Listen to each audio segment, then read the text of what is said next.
What's happening, folks? On today's episode of Roadie Free Radio, we've got Memphis, Tennessee native and front-of-house engineer Amanda Davis. We're going to be talking about AES in NYC, and Lagan's Music School seminars are coming up. What's up, Roadies? My name is Larry Milburn, and this is Roadie Free Radio, your VIP pass to meet and greet the stars behind the scenes of the music and film business.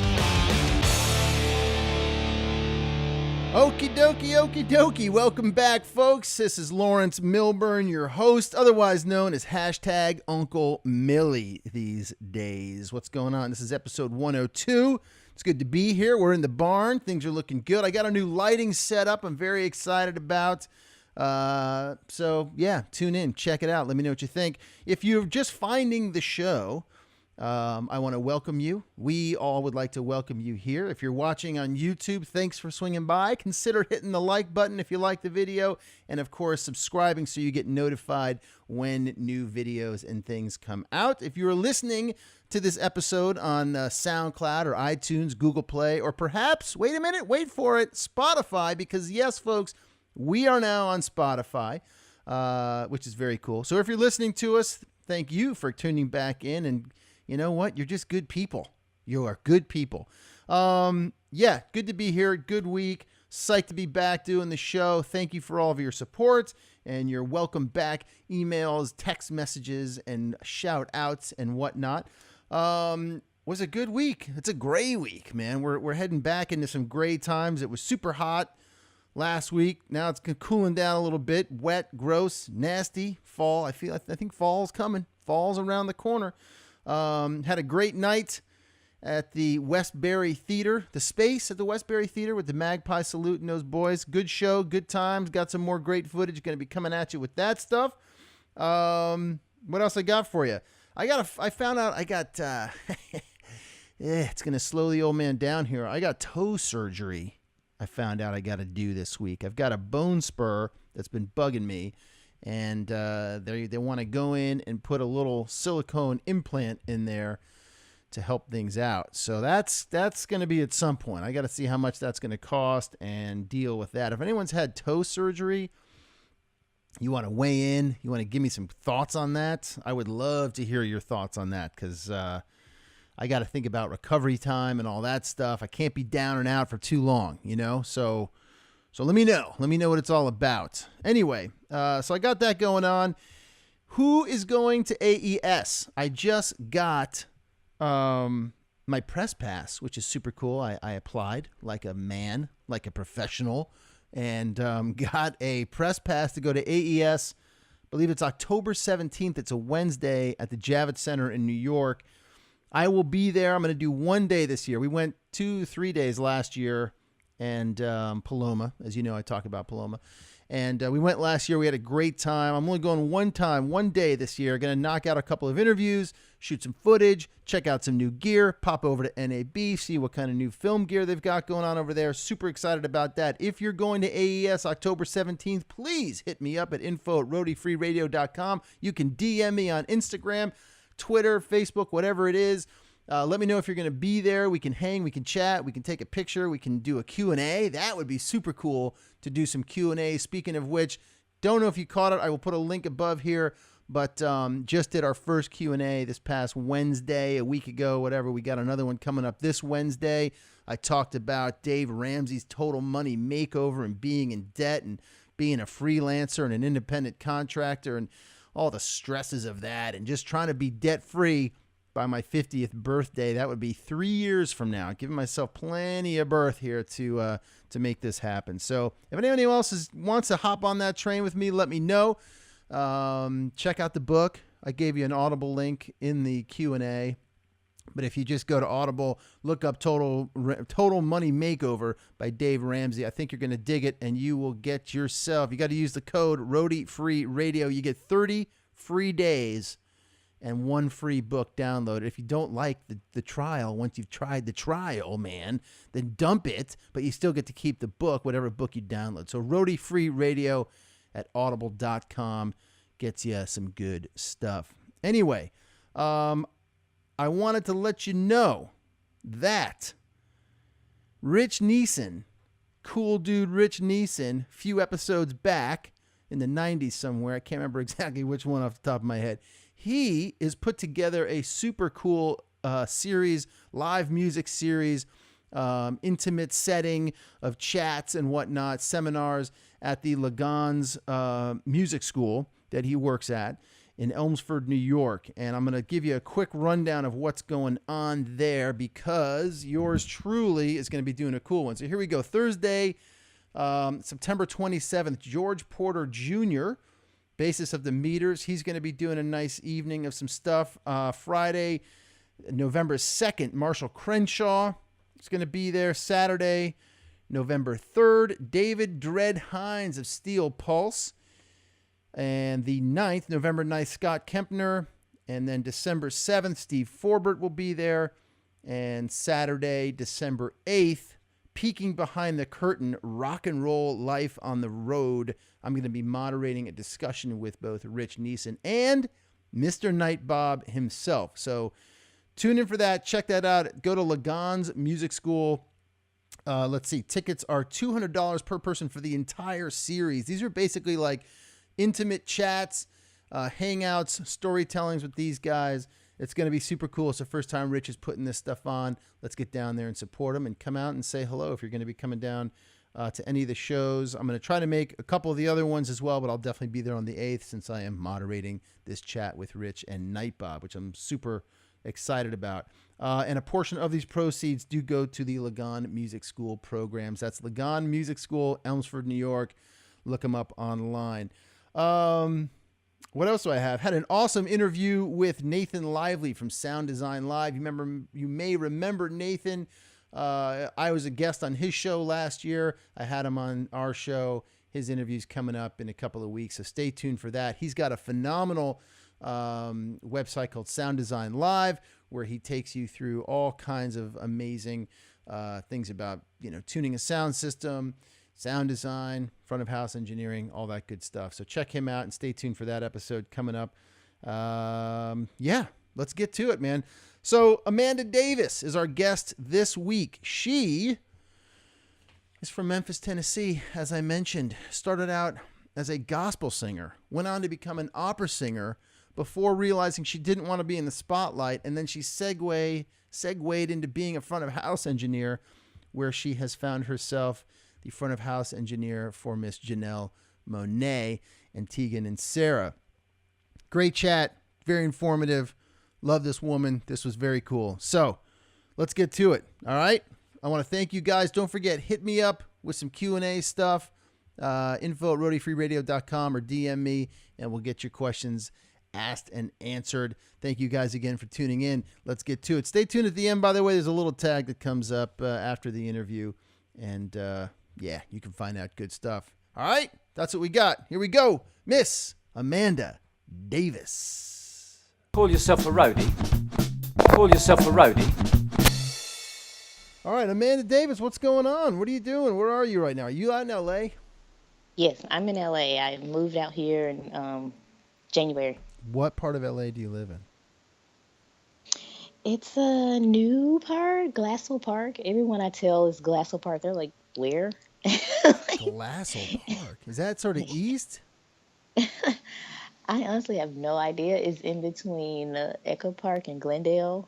Oh, yeah. All I know, I don't know what part of the city it is. No, I've got an idea of that. Do you like it? I haven't been here long enough to be like, do you live in north or east? I don't know. Well, yeah, that's the live, that's the roadie experience, right? You move to a city and immediately start working, and off you go. Right. How long have you been out there? January 20th, I got here. Wow. Why'd you choose LA? Just to continue working with the caliber of artists that I do work with and to gain more clients. Yeah. And to start figuring out what I need to do to get my foot in the door for what I want to do post-tour, whenever that is. I want to tour as long as I can, but I want to be able to make a transition for when I don't want to tour anymore. Do you know what that transition is going to be? Do you have some ideas? Are you going to do some studio stuff, or are you thinking something I would totally different? like, yeah, I would like to be a production mixer on TV shows. So, Cool. or like award shows or things like that. Okay. So the American Idols or The Voice stuff, I'm sure those shows will continue, or those types of shows will continue. Yep. And I would like to be the production mixer. Cool. So still keeping in that sort of live, high stress Yes. environment. No, Huh. no high stress. No No high high stress stress. there? Just, it's fun. Yeah. Now, originally you're from Memphis, right? Memphis, Tennessee. Memphis, Tennessee. What part of Memphis are you from? Uh, I South asked that. Memphis, Whitehaven area. I asked that like I know Memphis well. Right. I won't, did you like I played that? I've only been a few times, and my frame of references, of course, are Beale Street, Graceland, and I think I got something else. I was in there. I was in Memphis back in November Mm, because we were shooting something, a documentary about Ole Miss down in Oxford, really? Mississippi. Yeah, that was scary. And but we had to come up to Memphis for a day, and I dragged my buddies with me to the Gibson Guitar Uh, Factory, and they didn't cool. want to take the tour. And I'd never done the tour. I've done the tour at Fender. I've never done the tour at Gibson, so I couldn't do the tour. But we went to BB King's. We had lunch, and they'd never been to Memphis, so it was cool. Yeah, I Good grew deal. up like 5 minutes from Graceland, and Yeah, I've never been. never been. Tell me about growing up in Memphis. What's your family background? Oh, Big family? my not really. It's my mom, dad, and I have two siblings. Mm-hmm. My siblings are much older than me. Like my sister is 15 years older than me, and my Wow. brother is 9 years older than me. Wow. So it was kind of like only child, but not really. Like we're still close, even though we're um that large group, that large gap of age, but we're still close. Me and my siblings. Grew up in the church. My dad's a minister. My mom has been the outreach director at the church for all my life, as long as I can remember. Wow. What's the church? So, Mount Vernon Baptist Church, Westwood. And so with that, with her community involvement, it was a lot of exposure to different things, and um, just being able to be involved with her. She always like included me and my siblings as far as the community work she did, and throwing parades for, outreach, and always cooking for somebody. Our house was always where people wanted to come because of my mom and her community involvement. So it was pretty cool. And I've always been in music. My parents have always been supportive of that. Uh huh.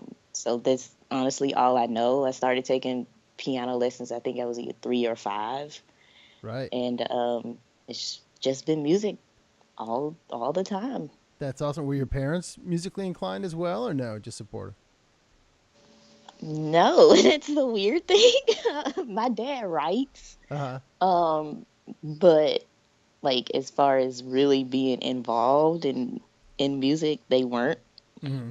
They were just really supportive. And my grandmother, who passed away before I was born, who I'm named after, she was a singer, and uh, my aunt played piano, but my parents, no.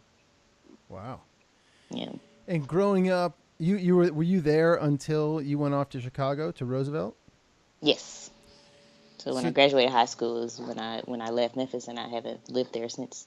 wow. Do you go back to visit or no? Oh yeah, Yeah. definitely go back to visit, Yeah. Tell me but I tell me haven't about lived like, there. you know, growing up in Memphis and what it's like to actually be there. I mean, obviously one of the music meccas of the country, possibly the world. Hmm. Um, what's it like growing up and going to school there, and what kind of stuff were you exposed to? Obviously the church played a really big Yes. part of that. I imagine every weekend, if not more, right? That could have been some of your first musical intake, yeah? Oh, it definitely was my first musical intake and experience, and hearing music and being exposed to it, Mm-hmm. which I think growing up in church and in Memphis specifically, I have a very like um, specific taste and like stuff that really just music that really hits me and makes my like soul move is Yeah. definitely soul music, gospel, like real church gospel music. And like I could listen to Al Green all day, every day. Um, Did and you I go think see be him? growing up in Memphis, I have never seen him. My mom has, but I haven't seen him. But I was exposed to that kind of music, like Stylistics, Temptations, any soul, Johnny Taylor, um, all of that stuff. I love like to this day. I'm like, Yeah. yes. And I know it's because I grew up in Memphis and my parents. Um, but yeah, it Memphis with it being like a music mecca, I was always in some type of music camp or in school. You have extracurricular activities. I That's how I learned I could sing. Is I just was in the choir in 7th grade, Wow. and I was like, oh, I can sing because I had been taking piano lessons up until that point. But credit to my mom and my dad, they when I was taking piano lessons, I was taking classical music as well. So I was exposed to many different genres, and Yeah. the focus of it was not necessarily the soul music, but I was still exposed to it. I just learned a very structured and classical way of learning music, and then that just proceeded on, continue on throughout life. Yeah. That classical training, even listening to classical music, is really important. Yeah, Yeah. yeah. It really going to school for vocal performance. It has really helped to inform uh, how I approach my mixes, Mm. and even just afforded me. I taught at SAE. I taught music theory, but I was only able to do that because of my training from all my life. Like I started learning piano by learning how to read music. It Wow. wasn't just a thing like sit down and do this. Like I Yeah. started learning to read very early. Yeah. Um, so all of that really helps to inform how I approach my mixes and listen to music honestly to this day. Sure. And I imagine communicate with your artists, Yes, right? yes. I mean, to bring that kind of wealth of knowledge and experience can only help, particularly when you're trying to get the job. But then, right? Right. But then, of course, once you've got the gig and you're trying to communicate with them, or they're trying to communicate with something to you about what they're looking for, I imagine that is very helpful. Yeah, it's very helpful, and it helps them. It enables them to trust me more Yeah. Yeah. Exactly. and handle the vision and the sonic vision. Right. So being in Memphis and being exposed to all that stuff and starting to sing and starting to find your voice, Hmm. was that the thought, like, I'm gonna go be a singer? I mean, you went to school for vocal performance, so you must have thought somewhere along the way in your teens, like, I think I got a shot, maybe. I don't know if I had that thought. It just was, this is all I know, so let's go for it. I honestly had no idea when I was enrolling to study vocal performance that it was focused on being an opera singer. I just knew that I could do it, Wow. And I was like, okay, let's go and really hone in and So you were growing it. singing opera. Yeah, that's what the my degree is in. But like growing up in Memphis too is like you graduate, you go to college and get a job. So Right. that was the in my head, just go to college. And Right. because all I knew was music, oh, I'll just study voice. I don't, it wasn't like oh, this is my dream, this is what I'm going to do, like Yeah. I got that later Right. in life. Right. I just knew I had to go. My mama said you got to go to college, and I went to college, and that's what I wanted to study. Yep. Um, but it all was God's way of prepping me for what I am doing now. Yeah. How was college for you in terms of studying, vocal training and whatnot? Did you feel prepared to do it at Roosevelt? I felt prepared. It was intense because you get to college, especially in a conservatory. It's probably you are part of the best. That group is the best from wherever they came from. Yeah. Where you all came from, you're here is the best, and now you're figuring out how to navigate through that. Right. Now we're going to break you down. Right, exactly. We're going to make you feel like crap. Right. Build you back Because up. where you come from, you are the best, but now you got to look and be Right. exposed to all these other people who are equally as good. Yeah. And for me, I feel like they were more knowledgeable. Like I said, I just knew I was supposed to go to college. I had Yeah. never really studied classical music, and all my classmates were very knowledgeable. And I was like, whoa, I just want to sing. I know I can sing. I just want to do this. So that was a time. I had a time, a come to Jesus moment with myself. Like, Yeah. you need to focus and like really get on top of this. And What was that Roosevelt. like when you started to find, to not coin a phrase, but to use a pun here, when you started to find your voice there? What was that like for you? Um, it was kind of hard. It was it was a good learning experience, but it was kind of hard because I was like, oh my God, and it was like, do I really want to do this? Right. Um, And do I belong? because Probably, right? right, yeah, because even and you can imagine like how there weren't that many black people. It's like, oh God, okay. Yeah. So I found a black teacher, and that was helpful to kind of help me feel like, oh, I belong. This is okay. And I had another friend who was in the vocal performance program. He was a year ahead of me. And so that helped too, to really find to, Chicago has a huge community of black opera singers that I Mm. don't think anybody knows exist. Yeah. Um, and so that part of it too was kind of, oh, okay, so you do belong, you can do this, and it's okay. So that whole moment started to happen, and then I started to, you know, do well and know and gain more knowledge, and that helped me too, as far as like I said, feeling like I didn't know anything. So having someone there that could help me through it, that could speak my language, Sure. through my teacher at the time, who was Jonita Lattimore. She helped me through that.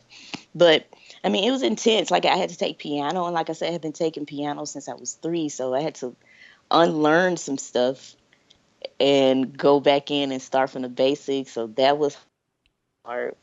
But and then learning music theory. But I like stuff like that. I like being an engineer too, because I like figuring things out Yeah. and seeing how things start, and knowing that a chord structure it consists of this, and how to build from that. That was really exciting to me. So I liked music theory. A lot of music majors don't like music theory because of that, because it's like math Right. or whatever. And a lot of people, that's their least favorite subject, is math. That's me. But That's me, my but friend. I liked music theory. It was cool, and it helped me learn. And even like, we had to take dictation classes and breaking down how a vowel sound is approached, or things like that. It was a lot. It was, I mean, at a conservatory, you don't take many of the what do they call classes, like the general ed classes. We Like had to core take classes two. type of thing. Yeah, Yeah. we had to take 2 semesters of English, and that's it. Wow. All 4 years. So Wow. all 4 years was something that was geared towards my major as being a vocal performer. Mm. And developing yourself as an artist or as a performer, it's a lot of like self reflection. So you feel, Yeah. get growing up, figuring your way through that and not taking things personal, and that is about, the artistry Yep. and the performance. um yeah, it was intense, but That I must, got through it. yeah, that must also serve you well being a live engineer, to take criticism because you're getting it from the audience, you're getting it from Right, management, you're getting it from the right, artist, right? Or other right. other engineers out there who are like, I don't know what the hell are you doing behind that thing. Yeah. Um, Exactly. um, but so that's pretty cool, man. I had no idea that Chicago had such a large black culture in the opera world. In I didn't either, Larry. Yeah. Chicago, that's crazy. I know, but they're there, and there Wow. is some great singers too, some amazing singers. Wow, I bet. Um, yeah, it's just it's it gets kind of hard because it's the classical culture is so I don't know how to say it's sacred Mm, to sure. them, Yeah. you know, Yeah. and and then I would have experiences where I would sing an aria, and it's like, oh, you sang that well. But then I would, I want to do a spiritual or, some black music. It's like, oh, well, that's easier. It's safe for Right. you. Right. No, it's not. It's Right. still music. It still, has its different nuances, and, you know, that's not safe for me just because I'm black, and you Right. can't pigeonhole me Right. You because I'm black. you So, still you still right. You still have to connect to what you're singing, right? mhm, You still have to feel it. exactly. It's amazing because I was just listening to NPR last week, doing its tribute for Aretha Franklin, Hmm. and I either forgot or I didn't know, but it seemed like I kind of knew that she, among the other amazing millions of things that she did, sat in for Luciano Pavarotti once, Yeah. Hmm. and they played clips of that, and I was like, God, man, that's just incredible. And they played one of the first recordings of her at like 14. Hmm. Oh, what a Yeah, powerhouse! The power. Aretha was one of a kind. Yeah, but to hear her sing opera was different and very cool. And born in Memphis. People forget that. That's right, and born in Memphis. Man, who hasn't Memphis produced? I just, Memphis is such an interesting place, man, because it was a starting place and a midpoint and an ending place for so many people's Hmm. careers. And yeah, I couldn't wait. I drove back through when I drove home from living in LA. I lived in LA for 15 years. When I drove home, I passed through, and I think my second or third time. It was like around 2009, 2008, Hmm. 2009 when the recession hit. And it was Yeah. frightening being in town there, just seeing all the stores boarded up and Right. how hard that city got hit. But it seems to have come back a bit now, yeah? Yeah, it's slowly getting its feet back, and being a little bit more progressive, and they're building certain areas back. Like now, Main Street, over there by the Civil Rights Museum, Yeah, it's starting to come back alive and yeah. offer different things to the city. It seemed like there were a lot of hipster restaurants and stuff Hmm. starting to float in there. And Yep. same thing when I walked around there in 2009, it was not like that. No. It was a whole Listen. different place. Yeah. Did you like Chicago? I mean, how could you not? I I mean, it's got again another music city, right? I absolutely love Chicago. The only reason I don't live in Chicago now is because I can't deal with the wintertime. It's rough. That is literally the only reason I would live in Chicago, hands down, if the Yeah, winter wasn't so rough. yeah, yeah. Good city. Did you get out and see a Yeah. lot of music there? Oh, definitely. I saw music any chance I got, especially like then when I was trying to pursue being a singer. Like Mm. I had another friend who went to Columbia, and we would any chance we got, we would go to a show and try to get backstage, or we joined Grammy U to like any chance we got to be in the space of music, and anything touring, or she was performer, so I was always like singing with her and doing things with her. Any chance we got, we went to see shows, and or go to church, sing at church. We joined a church and started singing on the praise team. And so I was in that whole area as well in Chicago. So any chance I got to hear or do music, I was doing it. All right, so I got one question I'm going to ask you in two different ways, or in two different sections, all right? So, can you tell me one thing you learned from singing in the church growing up, and one thing you learned from singing opera in university?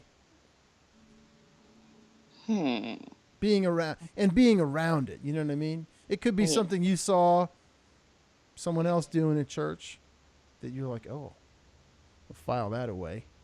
I'll use that one day. The Or don't I do guess that. like I'm not going to do that. yeah.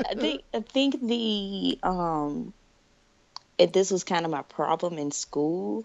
Um, the intent in church, for the most part, um, enables the voice or the whatever you're playing as a musician, um, to kind of do what it needs to do naturally. Mm-hmm. And in school, it felt like it had to be, uh, it was a mechanical thing. Mm-hmm. More controlled, And more tame. yeah, it was so focused on going by the rules and doing what you're supposed to do by the music, as opposed to just feeling, which happened in church. And if your intent is there and you are intentional about the notes that you want to sing and what you want to convey as far as feeling and what the words are saying, then your body and your spirit and physical will meet, and everything will happen naturally. And I think that's what is missing in school. Even though you need to learn technique so you can make sure you do it, you can be able to do it for as long as you can, as your body allows you to do it. Um, but yeah, that was kind of the main thing that I noticed growing up in church and then going to school, is like, and that was my problem. Like, I think in Baroque music, if you want to do an embellishment, you have to do the note. If you want to do like a note, grace note, you would have to do from the bottom of the note to the top, or some the other way around. I'm Yeah. like, I just want to sing. Like, that's not what the music is telling me to do. Right, I know, right. I, I know what the rules say, but I feel like I should do this. And you would kind of get, dinged for that. Like, no, you can't. And I'm like, oh, I just want to sing. Take me back to church to where, I Well, can yeah, just no, that makes a do lot what of I need to sense. do. I mean, and I think that's kind of what I was getting at, was like there is this freedom to sing out and feel Mhm. in church Mhm. or in soul music and those other Mhm. kinds of music you're talking about. That's what was Right. fascinating to me, for what you chose to go to college for. Mhm. Because there's structures and there's Mhm. rules and there's a way to do it. And Mhm. so how do you tame that part of yourself, Exactly. right, Exactly. to fit this thing? But then at the same time, if you do that too much, then you lose your soul in there. Mhm. God, we're getting deep, Amanda. Man, first couple episodes back, we're getting deep. All right. So it's now your senior year of school. You're freezing your ass off in Chicago. It's winter. I got one more semester left. Oh, What are you boy. thinking? Right. What were you? That's the question.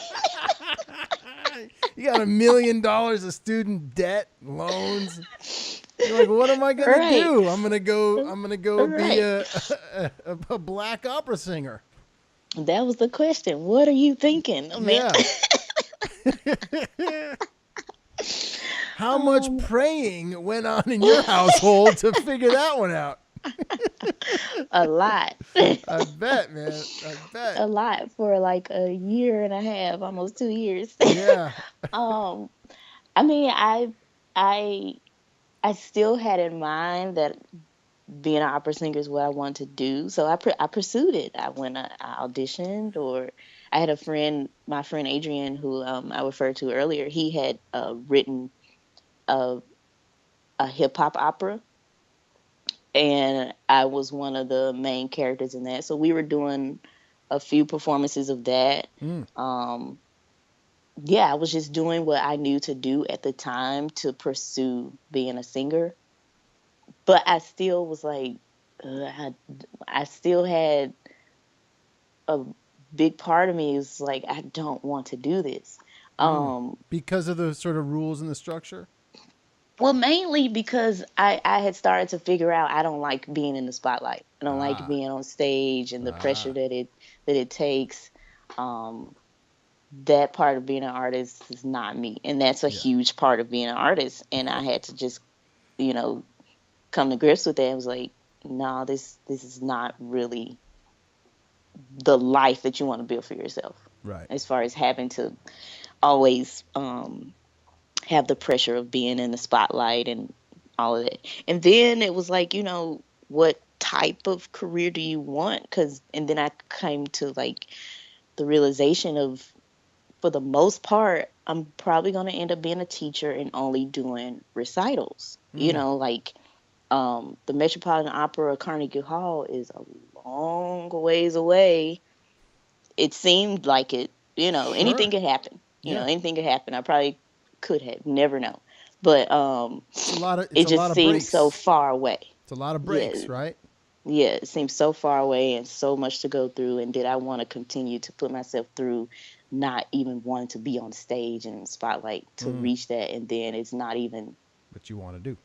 yeah. Yeah. So that, and then I had a friend who left Roosevelt and went to SAE, Mm. and he was doing fairly well. And I had started to do teach myself production and garage band, and like I tried to teach myself guitar, and I had kind of got into that part of life. And I was like, oh, should I go to SAE? Or because I had already come to grips with this singing thing isn't going to work for me. Should I go hide in school a little bit more? Yeah, like, I could do it. I can sing, yes, but do I want to do this Yeah. as a career? Yeah. So it's How like, long after school did you give yourself? Or was that period? it's about 2 years. It was almost 2 years. In Chicago. Yes, Yeah. after I graduated. I graduated in 2008, and I went to SAE in January 2010. In Atlanta. Hmm. And your friend sort of brought you down to Atlanta, or there wasn't anything like that in Chicago? No, not at the time. No, Okay. it was some kind of program that where you could choose a studio or something, but it seemed kind of sketchy. I was like, I don't know about this. But then I did know someone who was part of building a small gospel label, and they were building a studio. Mm. So that was, now that I think about it, that was kind of my first internship. I didn't know though. I just was trying to get in where I fit in and find my place in Yeah. life. Yeah. And he just allowed me to come to the studio every day, and like I was cleaning up and doing all this stuff, which I am, again, not knowing that world, didn't know that I was just the intern. I was just there thinking I could, start learning about the studio and And production and stuff. this is Chicago still? Yep. So prior to that, all through school, all through high school, did you ever look at the person, man or woman, running the soundboard or No, making records and think, God, that looks pretty cool? Or never. It never crossed my mind. did you have any idea how to operate a stereo system? Not an iPod, but like you know what I mean? Like Yeah, were I you had a stereo system at home. technically inclined, but were you like technically inclined and thinking like, oh, if I turn this knob, it makes this happen. You know what I mean? I had no idea about any tech That's stuff so crazy, man. That is isn't awesome. it? I Yeah. just I just knew I needed a change. Yeah. And growing up, the only thing I knew about a sound guy was he was there, and Right. in the church I grew up, it was the pastor's son. So it was Right. like, oh, you know, let's Jimmy up there. I had Right. no idea what he was doing. I didn't want to know. Right. And it was just not my focus. So Sure. when I went to SAE, I was in the same predicament than I was in when I went to Roosevelt. Like, knew nothing and felt like everybody else knew so much more than me. What did you start at SAE as? Like when you signed up, was it what were you going to do? Learn more about production and try to be a producer. Making records. Yeah, that's what I thought. I was gonna go to school and learn how to be a producer, learn this software, and then I Yeah. get there and it's audio engineering school, and I'm like, oh, okay, what's this? More math. Yeah, I'm like, oh, okay. No, when I got to SAE, I had no idea what a compressor was, input, output, nothing. I knew a microphone was present and that it worked. How? I don't know. I knew there was one of those things on stage and it made you louder. That's about it. Yes, that's Wow. all I knew. How long So is yeah, that? How long is SAE? That's a year, it's 2 years? 9 months. That's it? It's Nine only months. 9 months. Yeah, Nine right. It's months, and then you can intense. do front of house for Janelle Monáe? No, Sign me up, man. that was a long way down. Oh my God. All right. 9 months, and in 9 months you get a crash course in how to be a producer. Or in that time, did you start switching to like, ooh, live sounds kind of cool, or you didn't? You just took the Um, course. no. So when I was in the curriculum is very studio based. Well, at the time it was. Now they have more time in the live sound Mm, uh class. But at that time it was only 4 days, wow. and I was so and by that time I was like, oh, okay, I'm gonna be a recording, mixing engineer. Like I knew it. I thought I was like, oh no, this is what I'm gonna do. I'm gonna be an engineer. I'm gonna record. I'm gonna mix, and then while I'm a recording engineer, I parlay that into be a vocal coach because I can coach people through their sessions. Blah blah blah. Like I had it all planned out, and then Funny how that changes, uh, right? I know, yeah, because I needed money. Right. That was engineering. Yeah. Funny how Yeah, I that can do. happens too. I had internships. I had like 3 internships. But the one blessing was that when I graduated from SAE or when class ended, they hired me. Yes, they So I did. started working at SAE as a tech in the office to like rent out the gear to the students and give them skills tests on the consoles that we taught. Not only So that, that was you were the helping me, yeah, like sharpen my my skills and everything because I had to give tests on these consoles. I had to know what was going on. So that wow. that helped sharpen my education and skills and everything. But How long yeah, had SAE been around at that point? mm, Any idea? maybe 5 to 7 years, maybe. All right, well, that's a decent amount of time. And we're talking about Atlanta. We're not talking Hmm. about a city void of musical influence Right, and performers, right? right. So I can't believe that at that time you were the first female lab supervisor and the first female music theory instructor. How is that fucking possible? Um, How is that possible, Atlanta? I think I think because one exposure, I mean, people don't know that this exists. Yeah. Honest, I mean, they know now because of technology and uh, you know, social media and people just exposing themselves as artists Yeah. or producers. Yeah. So people see that the other side of that is needed.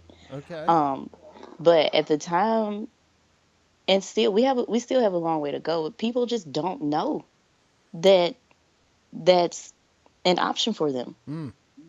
Um, I was 24, 23, 24. So I think I had a slightly different mindset too, as opposed to an 18, 19-year-old going to SAE.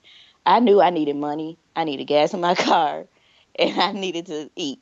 So I just, and I've always kind of been that type of person, like, yo, I need some money. Let me see if SAE will hire me.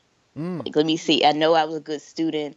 I was cool with all my teachers. Everybody was cool, and I just went for it. Oh, you sought it out. It wasn't Yeah, like they had a position. You actually sought it out. right. Wow. Right. I sought it out. It wasn't, and I think that is something.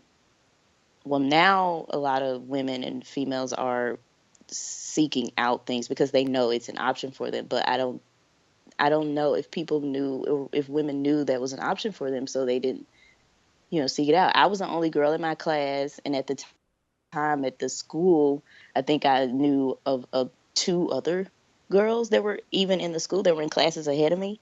Wow. Um, so yeah, it was just a low female rate anyway. Mm-hmm.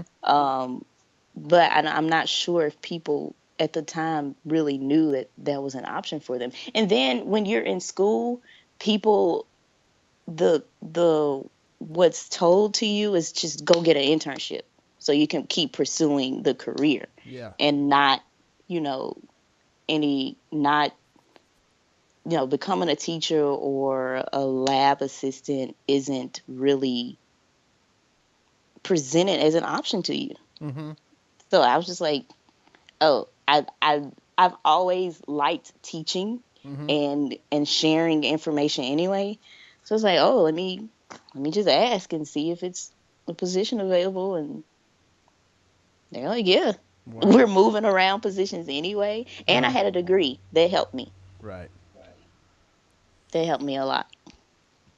Who was there? Someone there in your 9 months, that sort of took you under their wing, helped you out in a mentor kind of capacity. Um, most of the teachers were pretty accessible and helped us whenever we needed it. Um, Before a lot of it, I just kind of went for it on my own, and when I've had questions, I just went to, a teacher, or at the time a coworker that could help me. Mm-hmm. Um, but yeah, I haven't really had a go-to mentor Mm. about things. I've always kind of trying to figure it out and just kept close people I knew I could ask certain questions. Yeah. Did you liked it? You did it for a while, couple Yeah, of years, something like that. How long did you do yeah, a it? couple of years. Couple of years. And were you also on the side working in studios still and whatnot, or trying to But hone yeah, that skill? when I was working at SAE, I had internships at three different studios, But not you're at the still same into it. time, but Right, like right, right. consecutively. And then um, still needed more money, and that's I started working at a church, Mm. and that's how I discovered live sound. Tell So me about that. all the way, like all this time, 2 years working at SA. Well, a year into working at SA, I think. Um, I had a friend, a classmate, DJ. He had an interview at a church, and he was just like, "Come with me. They'll probably hire both of us." I'm like, I can't come on your interview, but okay. I'm like, okay. And so I went, and they ended up hiring both of us. I got the um, the front of house position to mix the more contemporary service, Mm-hmm. and DJ was kind of like a floater, and he did the more traditional service. And being there, I was like, oh, okay, what is this? First of all, I make money every week. And two, this is fun. This is so much more fun than sitting in the studio for 18 or 20 hours, Yeah. hitting three and flying choruses. Right. Right. Because I mean, not to knock that. There is an art in that, Oh yeah. and it takes a very capable and special person to do that. Yeah. Um, but it just wasn't for me. Yep. I can't. I've never been a person that can just sit in one space. That's why I like the regular 9 to 5 didn't work for me. My last 9 to 5, I cried every day. I called my mom every day and cried. It was like, do I have to keep coming to work? Because this is not working for me. Yeah. But so there's an art to it, and I fully, completely respect recording and mixing engineers. But it just wasn't for me. And when I discovered live sound and started mixing at the church and like doing different club gigs, I was like, oh, okay, this is it. This is what I want to do. There's just something about it. I have to do this. So when you're at the front of house position, whether you're in a church or you're out in a big venue with Janelle or whoever you might be out with, you're still kinda in the spotlight, Yeah, right? I mean, kinda. I mean, there's not actually a spotlight on you, but you're still in the mix, quote unquote, with everybody around you doing your thing. I mean, did any of those feelings at all creep back up or no? Do you get nervous? No, Do you get nervous out there now?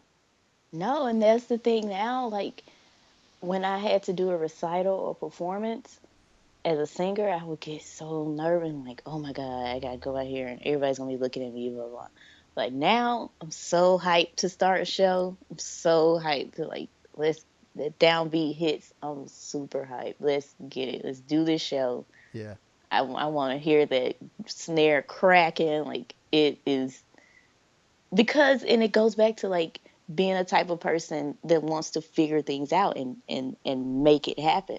So in the moment, if my snare is not hitting how I wanted to or anything, I can in the moment figure it out and get that immediate reaction or gratification that now the snare's cracking. Okay, now let's move on to the bass. Let's see how we can make that. It's just Yeah. a constant thing of making things work and bringing it together that provides the excitement to me for me. Yeah. Then you jump to Carnival Cruise Lines. Oh yeah, that was a learning experience too. How long was that? You have to do 6 months. Did you do at least 6? Did you do more?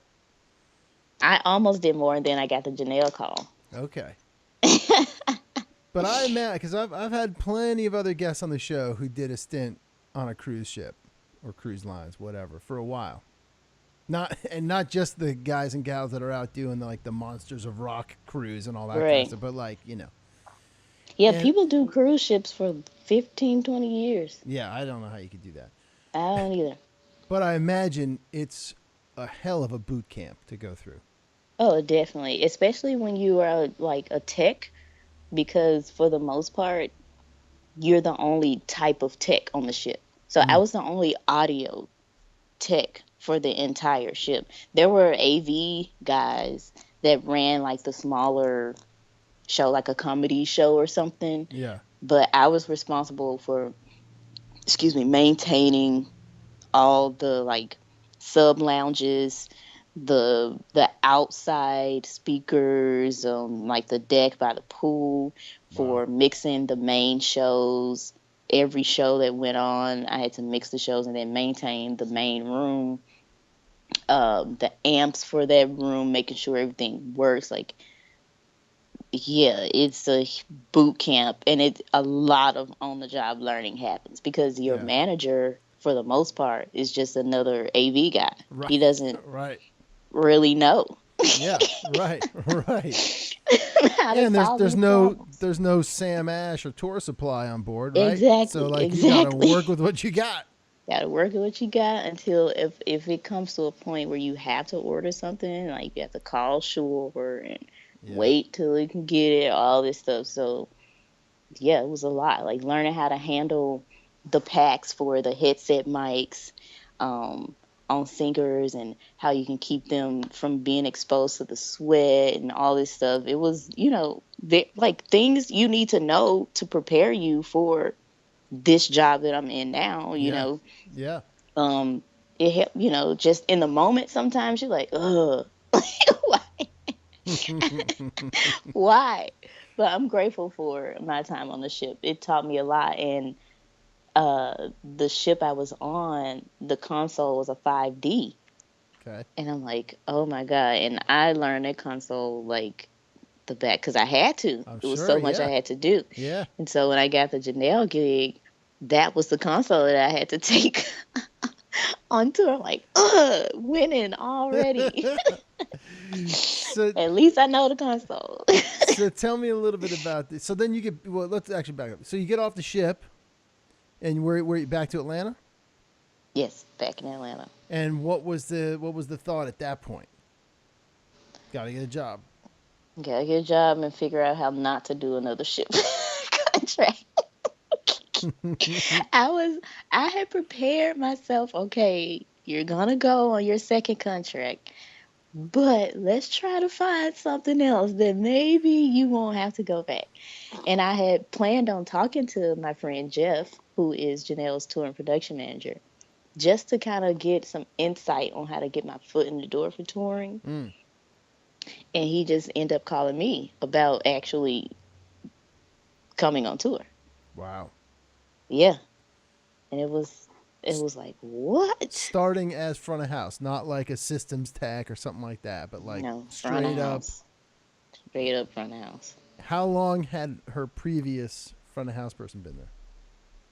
I don't know, honestly. Like, were you stepping into some big shoes? Oh, yeah. I Yeah. was. Yeah.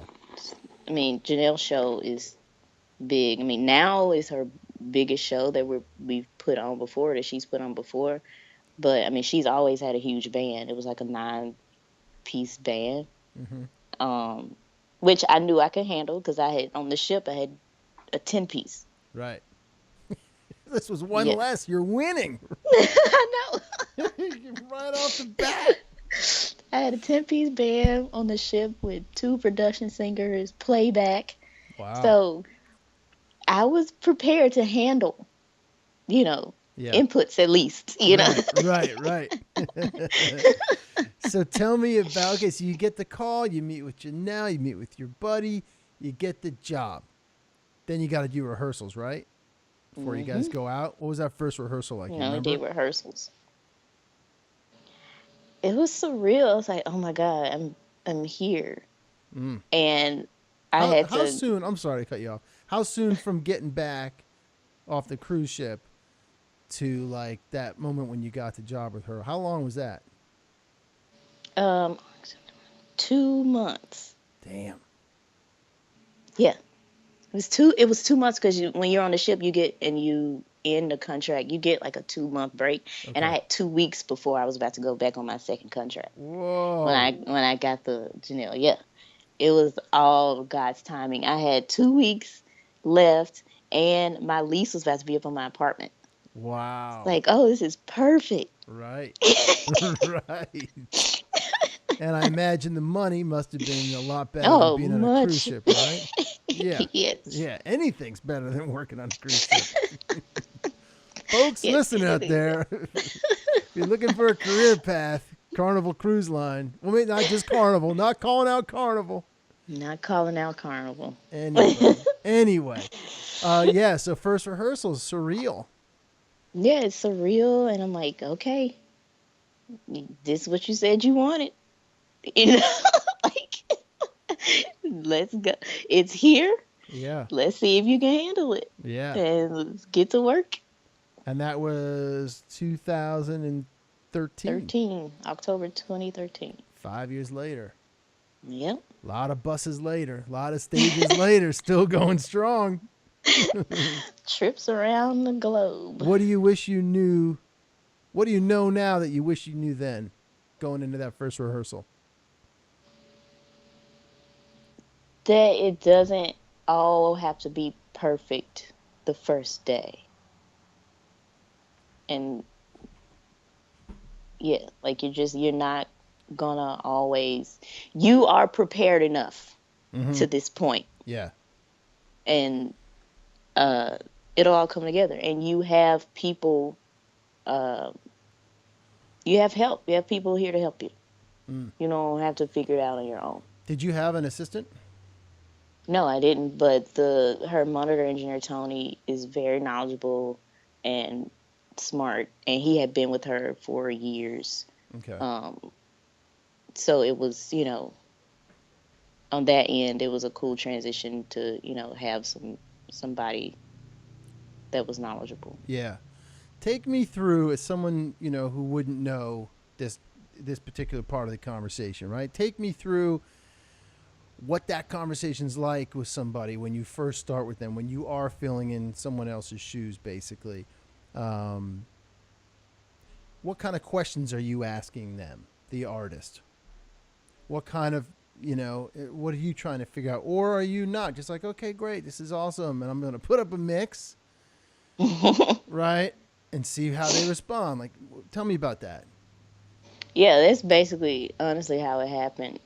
Which one? Putting up the mix or asking Putting up questions? a mix. Okay. And well, at first I was watching her producer kind of mix the show. Mm. And I would just ask questions after, or if something was pertinent, I would ask then, but I would try to just watch and have questions after. And then it came time, one of the shows, he was like, all right, you drive. I'm like, okay. And so I just put up a mix and I just go with, because I was already a Janelle fan. Okay. And crazy, before I got off the ship, it was just something telling me to listen to the Arc Android album. I had been listening to Janelle for like the last 2 weeks of my contract on the ship. And I had been, like I said, I had been a fan since college. Like my friend who I said I sang with, huge fan. We were huge fans of Janelle. So we were always watching her on YouTube or any chance we got, anyway. So Janelle's voice and her performance style and all that was already in my head. I already knew. That's why I knew I could handle the job as far as not being touring, have toured before, hadn't toured before, I hadn't mixed, that type of caliber of show before. But I had been listening to Janelle and I knew that I could handle it.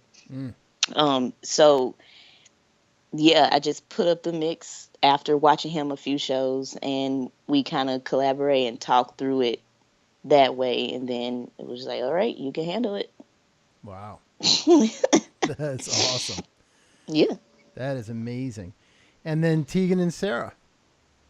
Oh, that was a great experience, and meeting them too. Like it was a Skype interview that I thought I had messed up because I kind of double booked myself. I was at South by with another artist, and I had booked my Skype interview with Tegan and Sarah. I was like, oh my God, I'm not available.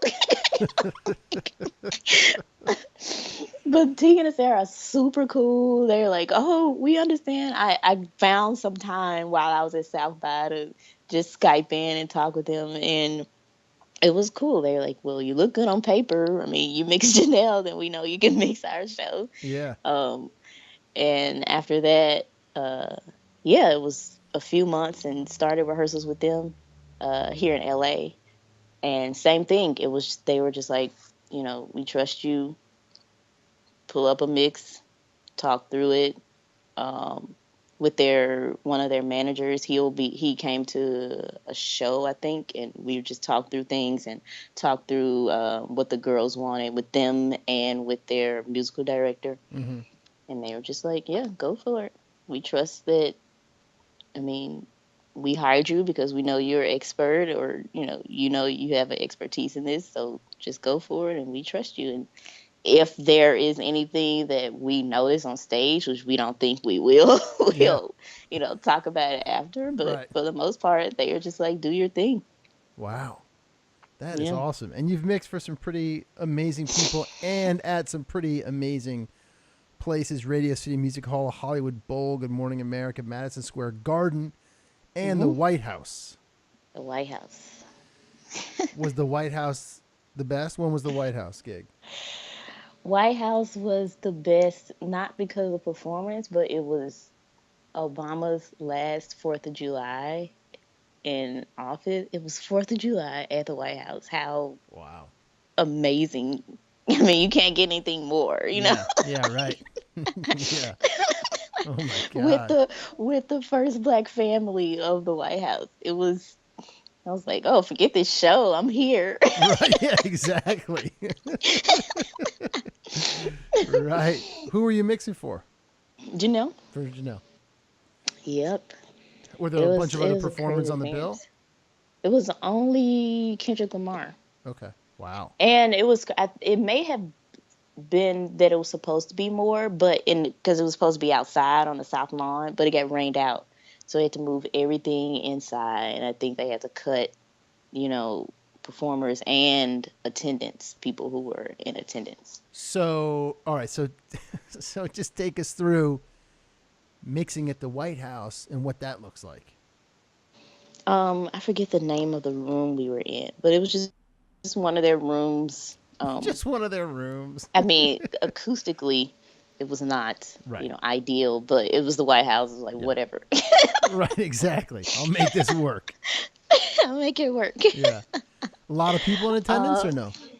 Oh, yeah. I think it was, well, it was since we got rained out, they moved it in. I think it was like 500 to 600 people, Wow.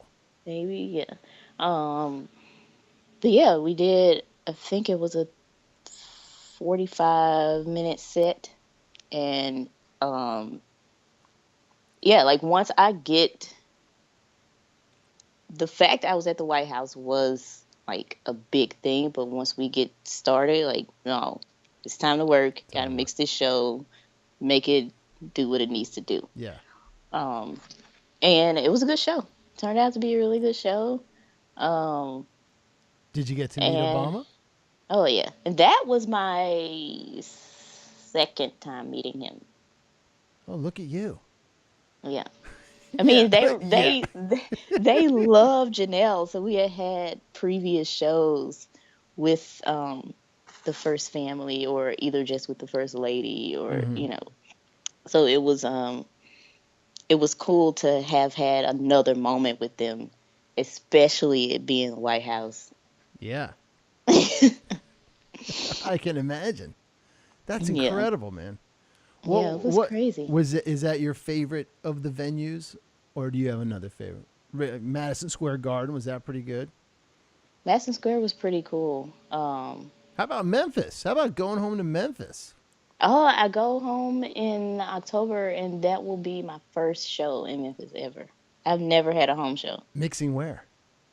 It's a festival. It's at Shelby Farms. Okay. Yes, Wow. the Memphis Festival, October 6th, I think is the date.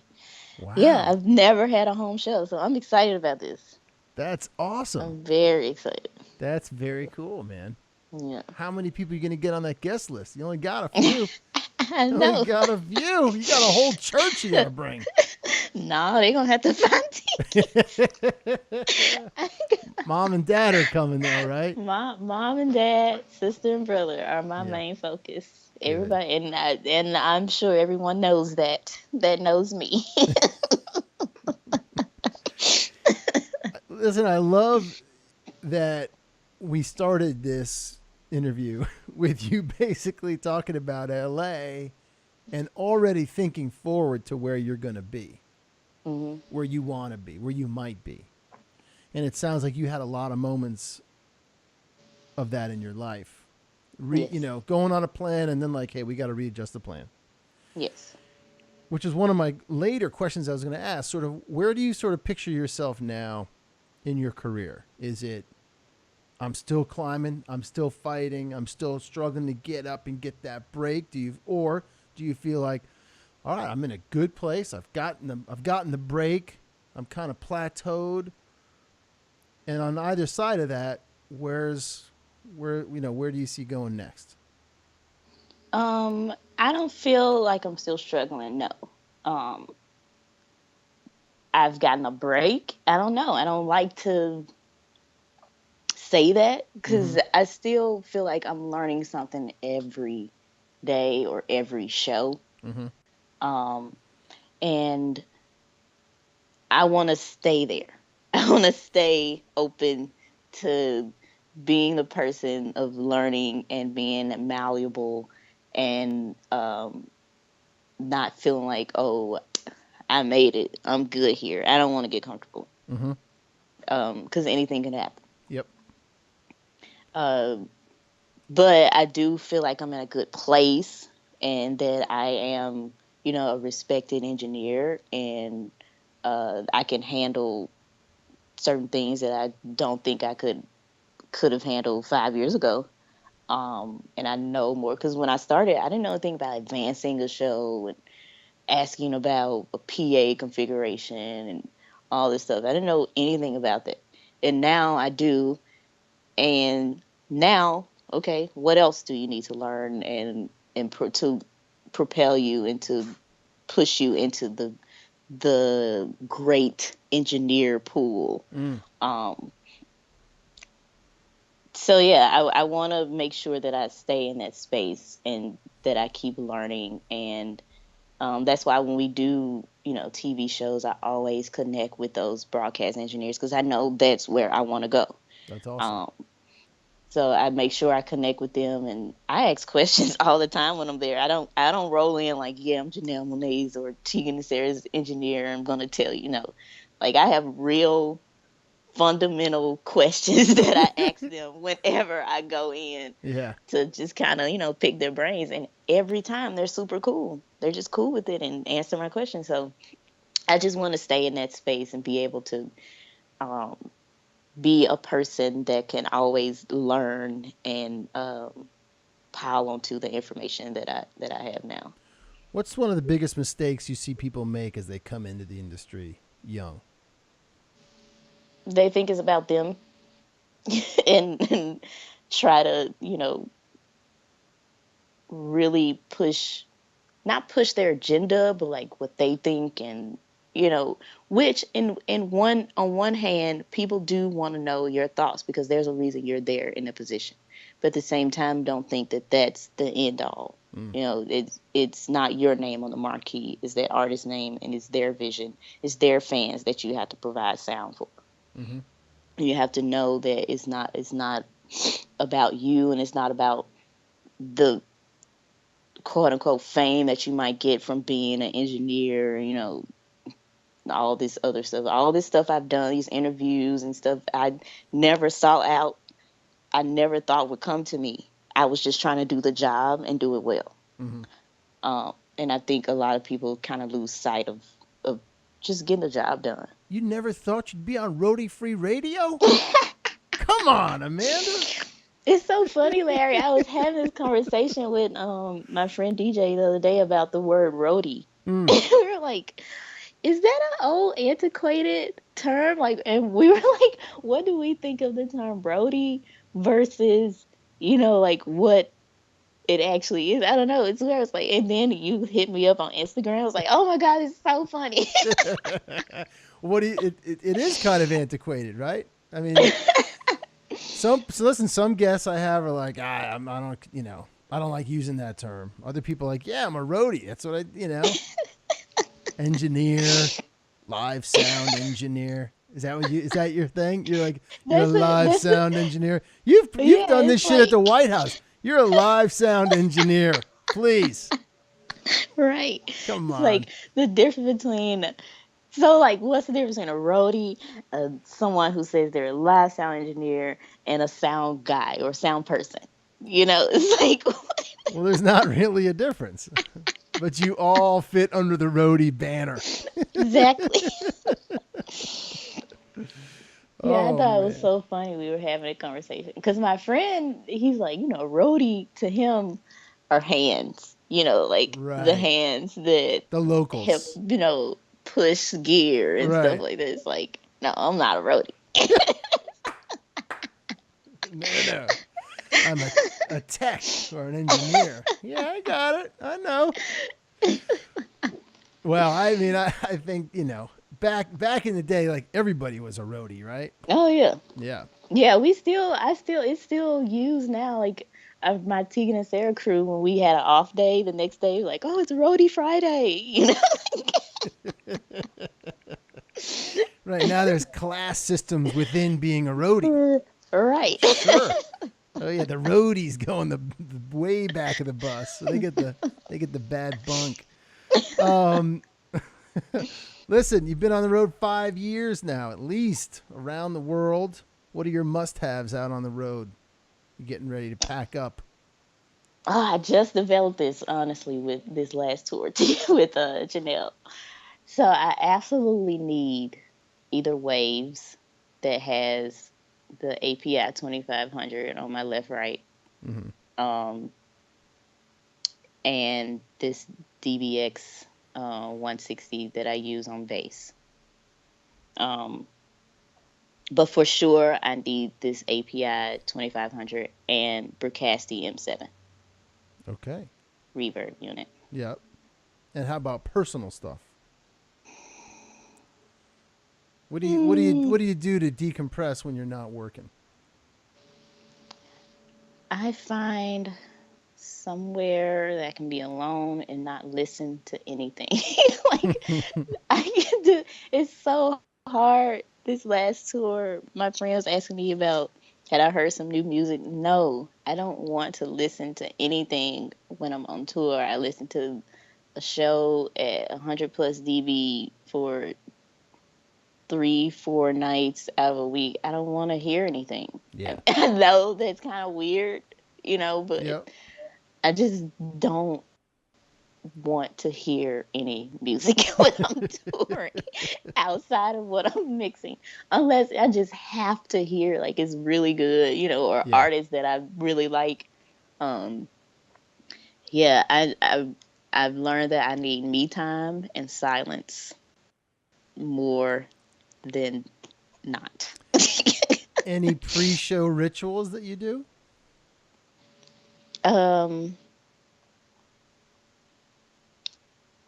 I find somewhere that's silent and I think through the show, and then when I actually get to my console and I pray. I pray over my console and I make sure I'm good for the opening, and yeah, That's it's it. mostly what I do. And Yeah. showtime. Showtime. All right, so when do you head out next? Where are we? This is we're recording this the tail end of August, middle of August. I leave tomorrow for New York. Well, for New York, you're going to be here in my hometown. Oh, really? Yeah, we're doing Afropunk and a few other like private shows. Oh man, at And Barry's then- house, Barack's house. You're gonna swing You through know, and see. Yeah, I know. like that. I know how you do. I got it. I got it. No, we're about to do a few festivals and then we go to Europe in a couple weeks. You know what?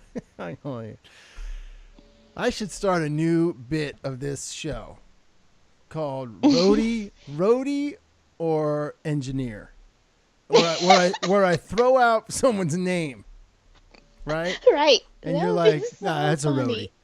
roadie, right? Barack Obama, engineer, for sure. For sure, he's Right? an engineer. Yeah, for sure he's an engineer. I like that. You just inspired a whole new segment of this show. Amanda That's Davis, I hilarious. know you got laundry to do. You got packing to do. You got some last minute phone calls and advancing and emails. Actually, you're not phone calling. You're a millennial, aren't you? So you're texting. You got texting and shit to do. No, you know what? DMing. I am literally on the cusp because I have a notebook too where I gotta write stuff down. All Old these school, like this thing. Yes, definitely. Yes, for you. Because it's just hard to keep up with all this stuff. And then, Yeah.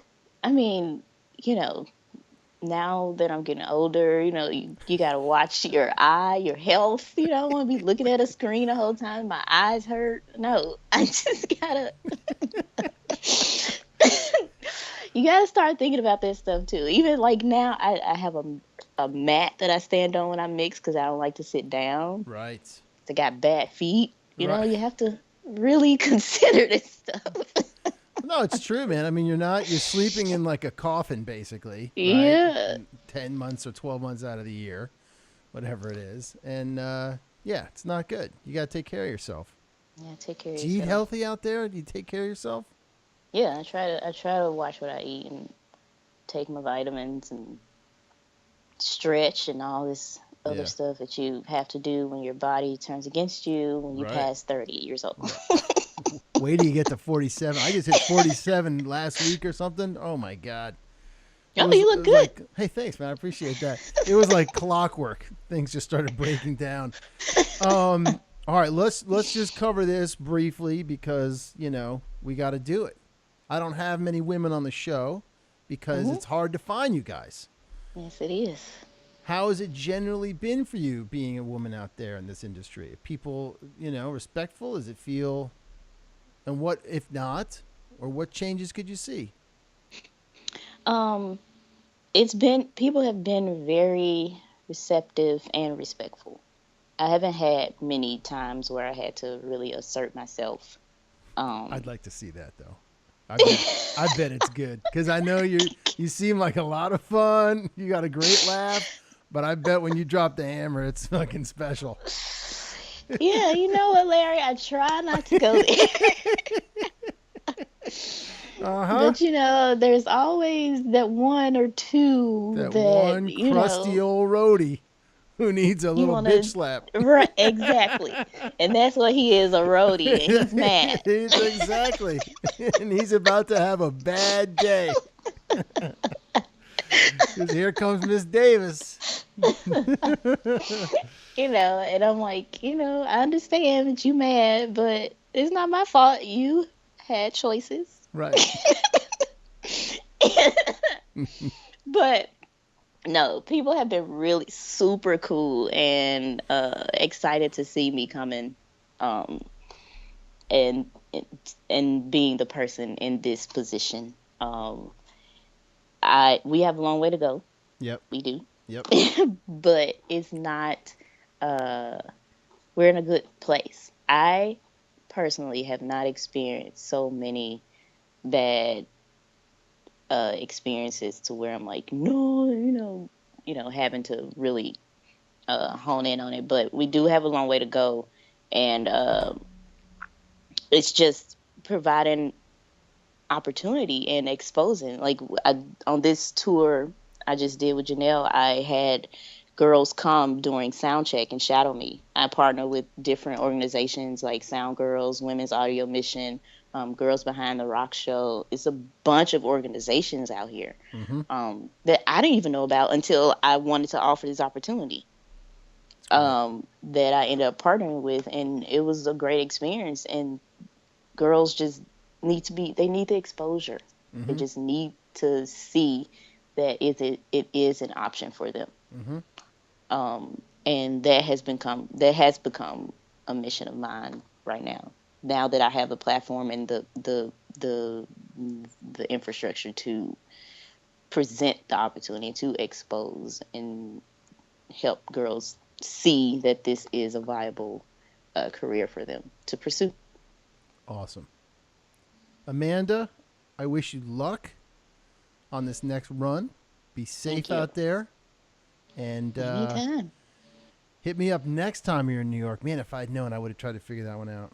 Where are you guys? Oh, you're doing Afro Punk. I never made it to Afro Punk. I got a 3-year-old now, so yeah. So getting a free pass to go to shows, I gotta pick my battles. I know you do. I do indeed. But I might be coming out in January for the NAMM show. Oh, again, cool. If I do that, I'll give you a shout. Yeah, I should be here. All right. Amanda, be safe out there. Thank you again. I really appreciate you taking the time, and we'll see you soon. Thank you for reaching out. You bet. Amanda, thank you so much for taking the time to sit down and talk to us here at Roadie Free Radio.